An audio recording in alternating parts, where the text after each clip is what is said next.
एक छोटा सा गांव हरियाली और पहाड़ों से घिरा हुआ।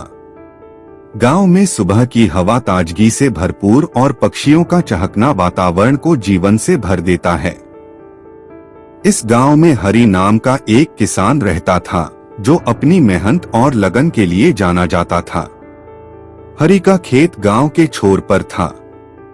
वह रोज सूरज निकलने से पहले उठता और अपनी बैलगाड़ी लेकर खेत पर चला जाता।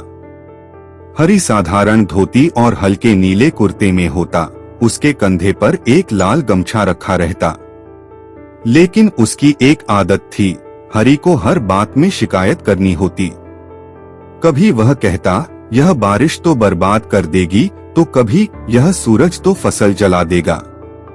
एक दिन हरि अपने खेत पर बैठा था। आसमान में बादल छाए हुए थे और हल्की बारिश हो रही थी। वह बड़बड़ाते हुए बोला, अगर भगवान ने इस दुनिया की बागडोर मुझे सौंपी होती तो मैं इसे कितनी अच्छी तरह से संभालता। ये बारिश कभी सही समय पर नहीं होती और धूप तो जैसे फसलों को जलाने की कसम खाई हो। हरि अपने साधारण पहनावे में खेत के बीचों बीच खड़ा होकर आसमान की ओर देख रहा था। उसके चेहरे पर चिंता और हल्की मूछें थीं। उसकी बातें सुनकर पास के बरगद के पेड़ से एक धीमी हंसी सुनाई दी। हरि ने चौंक कर इधर उधर देखा। फिर पेड़ के पीछे से एक दिव्य प्रकाश प्रकट हुआ। वह प्रकाश धीरे धीरे एक दिव्य पुरुष का रूप लेने लगा। हरि ने घबराकर पूछा, आप कौन हैं? दिव्य पुरुष मुस्कुराए और बोले, मैं परमात्मा हूँ। तुम्हारी शिकायतें सुनते सुनते मैं थक गया हूँ। तुम्हें अपनी फसल के लिए हमेशा दोष देते देखा है। इसलिए मैंने सोचा, क्यों न तुम्हें एक साल के लिए इस दुनिया का मालिक बना दिया जाए। तुम्हारी जो इच्छा होगी वही होगा। हरि की खुशी का ठिकाना न रहा। वह झुककर बोला, हे प्रभु, आप धन्य हैं। अब देखिए मैं कैसे अपनी फसल को सबसे अच्छी बनाता हूँ।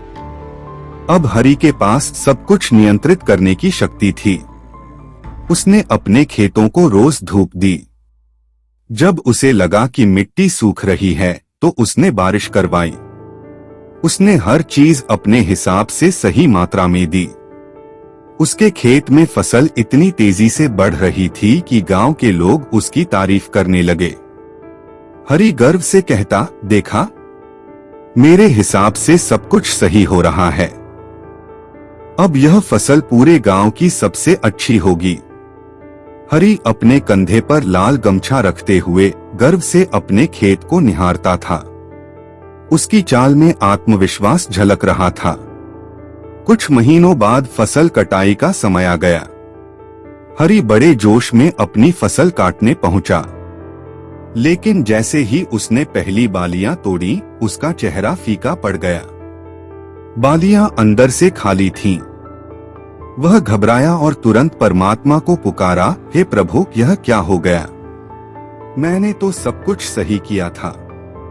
धूप, बारिश, सब कुछ अपने हिसाब से दिया। फिर भी मेरी फसल क्यों खराब हो गई? परमात्मा फिर प्रकट हुए। उनके चेहरे पर शांति और हल्की मुस्कान थी। उन्होंने कहा, हरि, तुमने फसल को संघर्ष का मौका ही नहीं दिया। तुमने सोचा कि केवल सुख और सुविधा देकर पौधों को मजबूत बना दोगे। लेकिन यह भूल गए कि आंधी, बारिश और सूखा ही पौधों को मजबूत बनाते हैं। संघर्ष से ही जीवन में मजबूती आती है। हरि ने सिर झुका लिया। उसकी आंखों में पछतावा था। उसने कहा, हे प्रभु, मुझे अब समझ में आया कि आपकी बनाई यह सृष्टि कितनी संतुलित है। मैं आपकी योजना को समझ नहीं पाया और अपनी भूल में इसे सुधारने की कोशिश की। परमात्मा मुस्कुराते हुए बोले, हरि, याद रखो, जीवन में संघर्ष और कठिनाइयां जरूरी हैं। ये हमें मजबूत बनाती हैं और हमें अपने लक्ष्य तक पहुंचने में मदद करती हैं।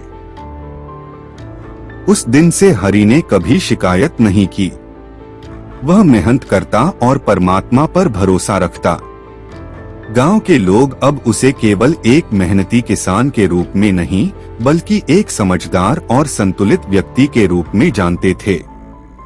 हरि की सादगी और उसके खेत पर खड़े होने की छवि गांव वालों के लिए प्रेरणा बन गई। इस कहानी से हमें यह शिक्षा मिलती है कि जीवन में आने वाली कठिनाइयों को सहर्ष स्वीकार करें, क्योंकि यही हमें मजबूत और परिपक्व बनाती हैं।